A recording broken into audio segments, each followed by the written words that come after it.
आता पाहूया टॉप 9 मोठ्या बातम्या। महादेवी हत्तीणीला परत आणण्यासाठी सह्यांची मोहीम। 2,04,000 कोल्हापूरकरांची स्वाक्षरी। राष्ट्रपती द्रौपदी मुर्मू यांना सह्यांचं पत्र पाठवलं। मार्ग काढावा, सतीश पाटलांची मागणी। हत्तीणीला घेऊन जाण्याचा निकाल सुप्रीम कोर्टाचा। आदित्य ठाकरे यांची प्रतिक्रिया। हत्तीण सुखरूप आणि चांगल्या ठिकाणी असली पाहिजे असंही वक्तव्य। मुळात काय की हत्ती जो आहे तो सुखरूप असायला पाहिजे, हत्ती जी आहे ती सुखरूप असायला पाहिजे, चांगल्या अवस्थेत असायला पाहिजे आणि चांगल्या निवासस्थानी असायला पाहिजे।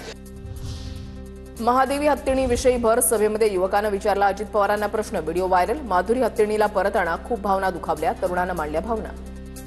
दादा माधुरी हत्ती आणा परत वंताऱ्यामधून, भावना दुखवल्या। माधुरी हत्ती त्याला वंतारामध्ये घेऊन गेले, कोल्हापूरची हत्ती आहे, लोकांची लय भावना दुखवली हत्तीमुळे। माधुरी हत्तीच म्हणलो की रोहिणी खडसेंनी शरद पवारांची भेट घेत पुणे पार्टी प्रकरणाची माहिती दिली। कोर्टामध्ये वकील म्हणून योग्य भूमिका मांडणार, योग्य वेळी मी प्रत्येकाला उत्तर देणार। रोहिणी खडसेंची प्रतिक्रिया।